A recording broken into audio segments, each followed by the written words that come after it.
ese wabuze igikomeje gutinza Yesu kandi mu bantu ndetse n'ibyaremwe bigaragariza imperuka bikomeye. Mbese wabuze igikomeje gutinza Yesu kandi mu bantu ndetse n'ibyaremwe bigaragariza imperuka bikomeye. Imana yahaye ubwoko bwayo inshingano ikomeye kuri Yesu uheruka maze imperuka iherekwize. Imana yahaye ubwoko bwayo inshingano ikomeye kuri Yesu uheruka maze imperuka iherekwize.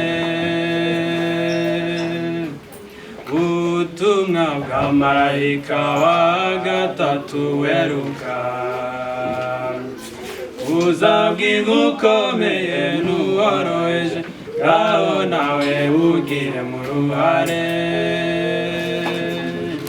Ubutumwa bwa marayika wa gatatu uheruka buzabwirwa ukomeye n'uworoheje, ngaho nawe ugire mu ruhare.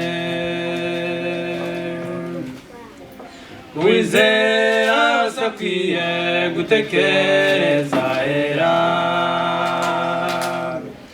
aho Yesu yicaye aduhongera, iyo twihanye tukibabaza imitima isatikezwa bishitse. Uwizera wese akwiye gutekereza hera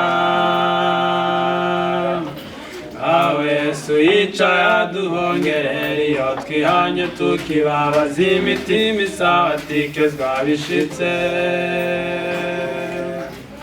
Icyuho mu mategeko Imana kizasibwa, ubutumwa bwiza buzabwirizwa mu ijwi rirenga ngo umuburo ubashe kugera ku batuye isi hose. Icyuho mu mategeko Imana kizasibwa, ubutumwa bwiza buzabwirizwa mu ijwi rirenga ngo umuburo ubashe kugera ku batuye isi hose. Ubwoko bw'Imana bukwiriye kweresha imitima kumvira ukuri, bukitegura guhagarara nta kizingugu umwami azabaje. Ubwoko bw'Imana bukwiriye kweresha imitima kumvira ukuri, bukitegura guhagarara nta kizingugu umwami azabaje. Ntabwo Imana itinze isezerano ryayo, kuko itwihanganira idashaka ko hagira urimbuka.